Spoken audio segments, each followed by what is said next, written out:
Good morning students. आज हम लोग पढ़ेंगे इकोलॉजिकल एडाप्टेशन। इससे पहले मैं आप लोग को पिछले साल का पेपर दिखाया था और उसमें ये बताया था कि कितने नंबर का क्वेश्चन इस यूनिट से आता है। और उसमें एक प्रश्न ये भी था कि जलोद्भिद यानी हाइड्रोफाइट्स प्लांट्स के बारे में करेक्टरिस्टिक पूरा फीचर भी लिखना था उसमें। तो ये एडाप्टेशन तो कोर्स में था नहीं, कहीं दिखा नहीं, कोर्स कंटेंट में लिखा, लेकिन इसका क्वेश्चन आया है 2019 में। तो जब क्वेश्चन आया है 2019 में तो इसलिए पढ़ना ज़रूरी है इसमें।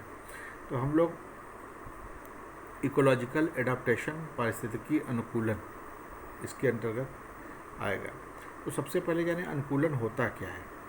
तो जीवों का वो गुण जिन्हें विशेष पर्यावरणीय दशाओं में जीवित रहने की क्षमता प्रदान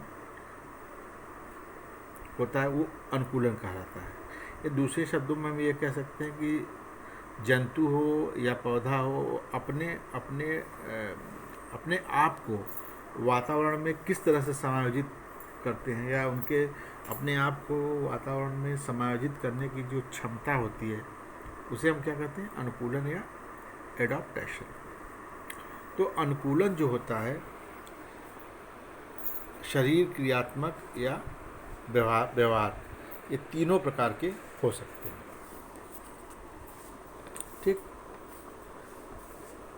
अनुकूलनों के फलस्वरूप जो होने वाले परिवर्तन होते हैं वो किसी एक जीव में नहीं होते हैं, बल्कि पूरे संपूर्ण जीव में एक ऐसा पाया जाता है। कोई भी जीव या कोई भी जाति किसी वातावरण के लिए एक ही पीढ़ी में अनुकूलित नहीं होती कि एक पीढ़ी में पूरा अनुकूलित होगा, नहीं। अनुकूलन धीरे धीरे होने, अनुकूलन क्या है, धीरे धीरे होने वाली प्रक्रिया है। एक जाति अनेक पीढ़ियों के पश्चात ही किसी वातावरण विशेष के लिए अनुकूलित हो पाती है।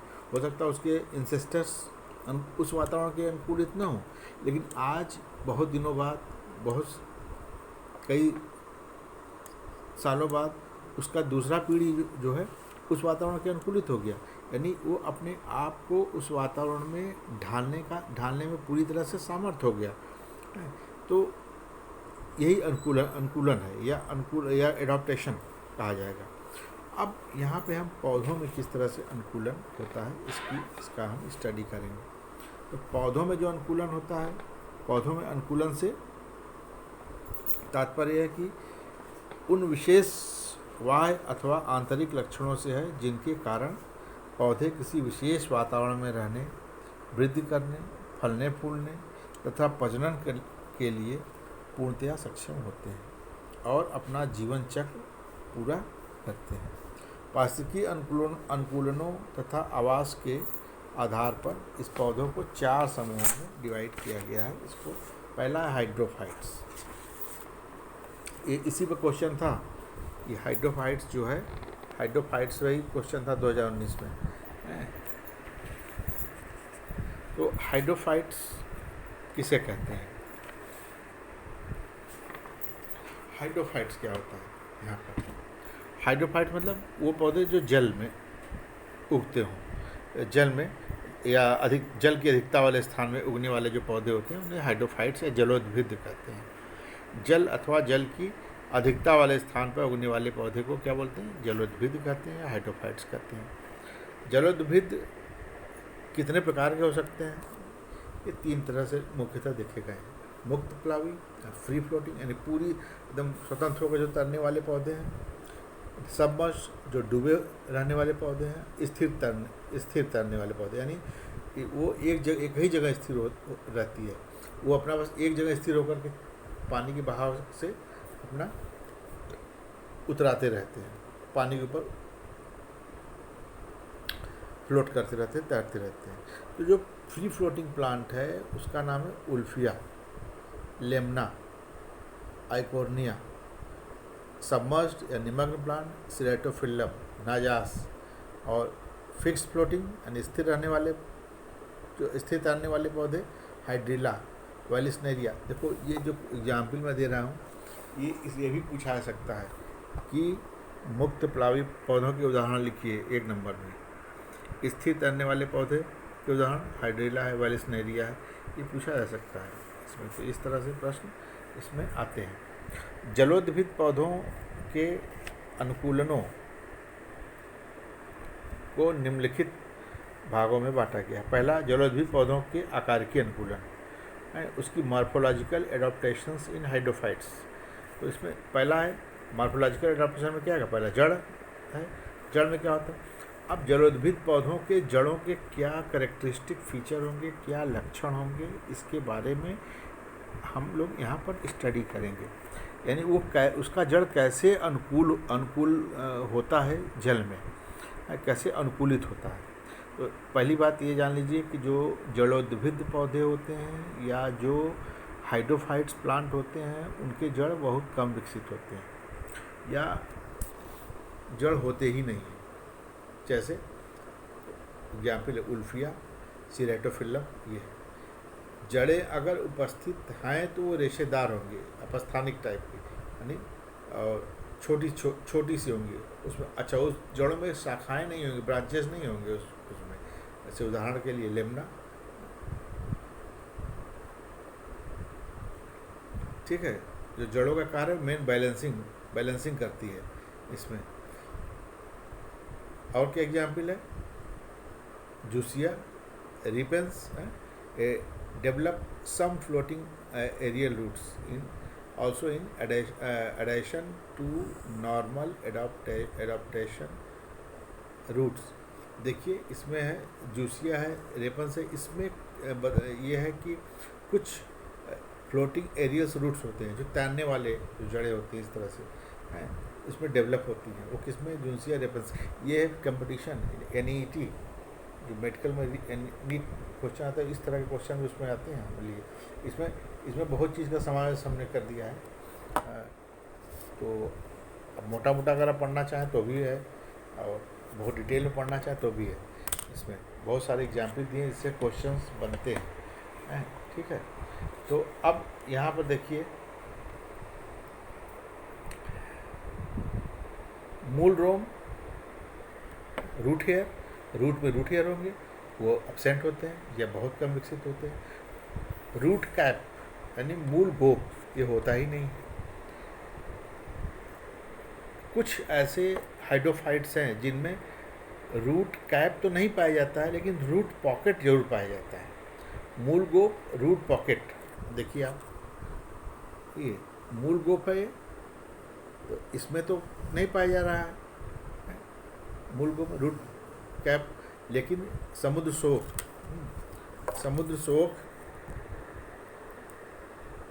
शोक देखिए, ये इचोर्निया एंड पिस्टिया में रूट पॉकेट पाई जाती है। यानी कौन से हाइड्रोफाइट्स में रूट पॉकेट या मूल पॉकेट पाई जाती है, उसका नाम लिखना है। तो समुद्र शोक है और पिस्टिया है। इकोर्निया भी नाम जाना जाता है, दोनों नाम याद करना पड़ेगा, इसलिए इंग्लिश में भी। सिंघाड़े की जड़ें स्वांगी कारक होती हैं। ऐसे हाइड्रोफाइट्स के नाम लिखिए जिनकी जड़ें स्वांगी कारक होती हैं।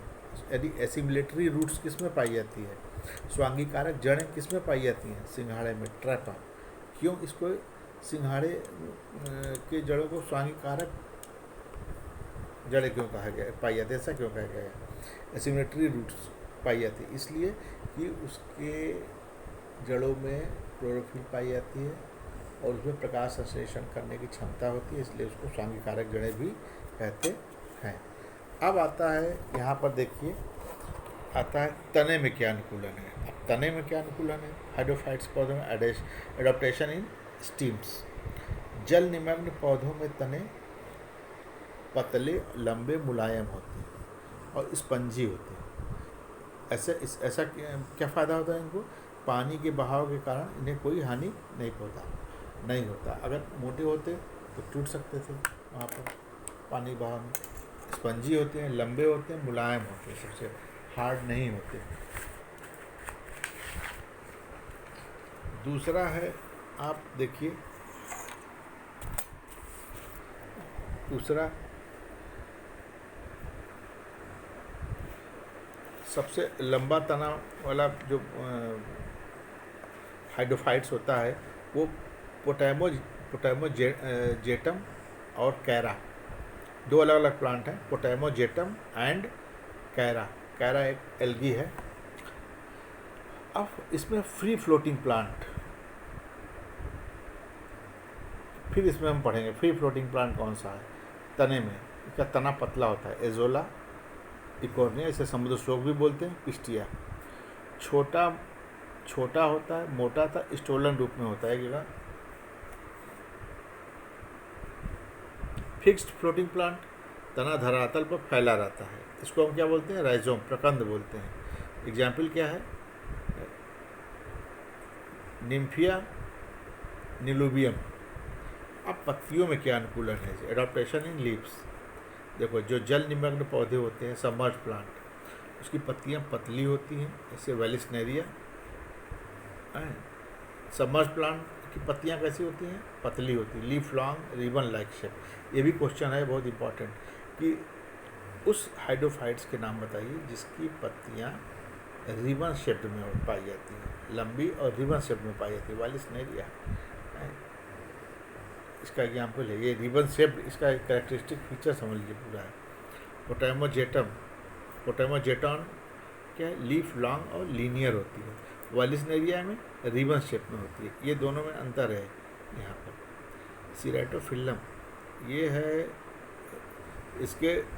इसमें रूट्स नहीं पाए जाते हैं। Roots are lacking even in embryonic stage. इसका जब एम्ब्रियोनिक स्टेज होता है ना, भ्रूणी परिवर्धन का जो प्रावस्था होती है, उसमें जड़ें या रूट्स नहीं पाई जाती हैं। यानी thin, long and leaves generally small, dissected, लंबी होती है, पतली, लंबी और छोटी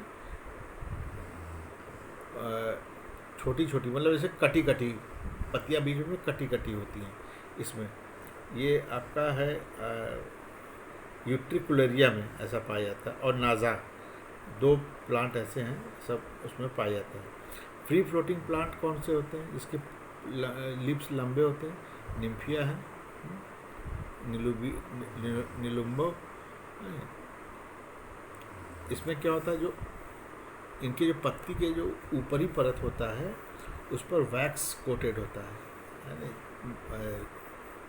मोम का एक परत होता है, एक लेयर होता है। ट्रैपा एंड इकोर्निया, पर्णवृंद फूला स्पंजी होता है। ये सब एग्जाम्पल है। अगर आप लोग जितना तैयार कर पा रहे हैं उतना तैयार करिए इसमें से। एम्फीबियस प्लांट का नाम बताइए क्या होता है। देखिए ये भी इम्पोर्टेंट है, इतना ग्रीन से लिखा है हमने, एक कॉम्पिटिटिव क्वेश्चन है समझ लीजिए एक तरीके से।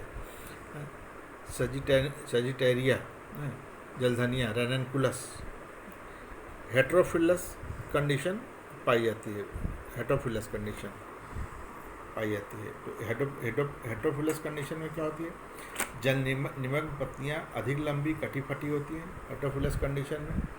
और दूसरा है वायवी, अर्थात जल की अधूरी सतह पर तैरने वाली पत्तियां चौड़ी व पूर्ण होती हैं। तो वायु है, वायु मतलब जो पत्तियां डूबी होंगी, जल निमग्न मतलब डूबा हुआ, तो वो अधिक लंबी, और देखिए अधिक लंबी और कटी फटी होंगी। और जो पत्तियां वायु में निकली होंगी, नहीं जल से बाहर निकली होंगी, डूबी नहीं होंगी, जल के ऊपरी सतह पर पाई जाती होंगी, वो पत्तियां चौड़ी और पूर्ण होती हैं।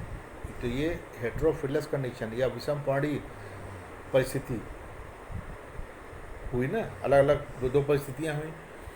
अब इसके बाद जल निमग्न पौधों में प्रायः पुष्प उत्पन्न नहीं होते। जितने भी जल सबमर्ज प्लांट होते हैं उसमें पुष्प उत्पन्न नहीं होते हैं, बीज नहीं बनते हैं। बीज नहीं बनेंगे क्या होगा, फल भी नहीं बनेगा। सबमर्ज लीव्स आर जनरली ट्रांसुलेंट, ये सब इम्पॉर्टेंट पार्ट है यहाँ पर। अब आता है एनाटॉमिकल एडॉप्टेशन इन हाइड्रोफाइट्स।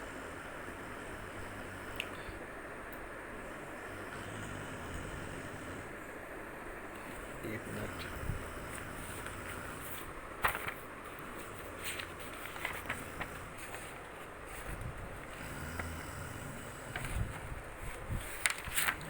वो मॉर्फोलॉजिकल था, ये है एनाटॉमिकल। इसमें क्या है, अब आप किसी भी जड़ या तने का जब हम टीएस काटते हैं, हाई स्कूल में आप लोग थोड़ा सा था उसमें पढ़ी भी होंगी कि उसमें क्या क्या होता है। तो इसमें एपिडर्मिस, स्टोमेटा, जैसे मैं आपको दिखा देता हूँ, अगर देख लीजिए भी दिखाते हैं अभी आप लोग को और समझ लीजिएगा। यहाँ पर एपिडर्मिस उसके ऊपरी वाला पार्ट होता है। दूसरा स्टोमेटा, स्टोमेटा क्या पत्तियों में पाई जाती है हरे पार्ट में, जिससे वो गैसेस का एक्सचेंज करता है, गैस का आदान प्रदान करता है स्टोमेटा। अब यहाँ पर देखिए, ये जो एपिडर्मिस होती है पैरेन्काइमा सेल की बनी होती है और क्यूटिकल उसमें नहीं पाया जाता है। केवल ट्रैपा यानी सिंघाड़े में ही केवल क्यूटिकल पाया जाता है, उसके पत्ते में नहीं तो नहीं। निम्फिया में वैक्स का लेयर पाया जाता है और साल्विनिया में जो है उसमें रोम की परत पाई जाती है हल्की सी यहाँ पर।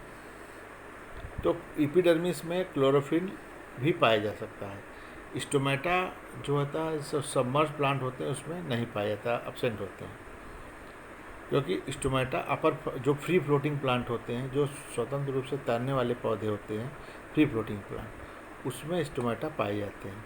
और एम्फीबियस प्लांट, एम्फीबियस प्लांट मतलब क्या, उभयचर पौधे। उभयचर का क्या लक्षण होता है, आप लोग जानते हैं, जैसे मेढक है, जल में भी रह सकता है और थल में भी रह सकता है, उसी तरह यही उसी तरह के पौधे हैं ये, उसी नेचर के, जल में भी रह सकते हैं और थल में भी। तो इसमें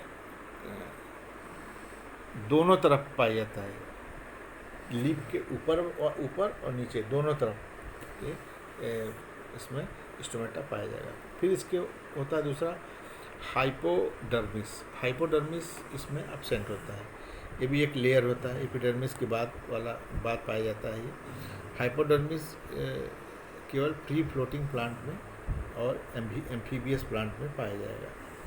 ये स्क्लेरेनकाइमाटस सेल का बना होता है। मैकेनिकल टिश्यूज इसमें एब्सेंट होते हैं, या होंगे तो बहुत कम डेवलप होंगे। कॉर्टेक्स अच्छी तरह से डेवलप होता है रूट और स्टीम में। कॉर्टेक्स रूट और स्टीम में अच्छी तरह से इसमें डेवलप होता है। तो ये था एनाटॉमिकल एडॉप्टेशन। हम आज के लिए बस इतना, और हम इसके बारे में आगे नेक्स्ट पॉइंट में हम नेक्स्ट बताएंगे। लेकिन मैं इतना बता दूं कि ये इसमें समझ लीजिए इसका पूरा प्रैक्टिकल है हमारे पास, आपको मैं दिखाऊं प्रैक्टिकल की। ये प्रैक्टिकल है पूरा, देखिए ये प्रैक्टिकल है, तो प्रैक्टिकल में आप लोग देख सकते हैं, दिखा रहा हूँ मैं आप लोग को प्रैक्टिकल में। देखिए इसको, ये जैसे ये देखिए, ये जली, ये देखिए जली परिस्थितियों में पाए जाने वाले दो पौधों के अध्ययन एवं उनके आकारिकी अनुकूलों पर टिप्पणी लिखिए। ठीक है, इस पर हाइड्रीला है, इस पर टिप्पणी लिखना है आपको। अच्छा, ये आप लोगों को उसमें भी पूछा जा सकता है, प्रैक्टिकल में भी पूछा जा सकता है और थ्योरी में भी पूछा जा सकता है। तो ये अभी इस सब के बारे में डिस्कशन तो क्लास में करेंगे, अगर समय मिलेगा तो हम देखिए वीडियो भी बना देंगे, इस पर देखेंगे हो सकेगा तो, क्योंकि ये प्रैक्टिकल की बातें हैं। जल में रहने वाले जंतुओं के अनुकूलन, पौधों का अनुकूलन अलग अलग है दोनों। देखिए ये आपके कोर्स में है इसे। तो तो आज के लिए बस इतना। Thank you very much, have a good day.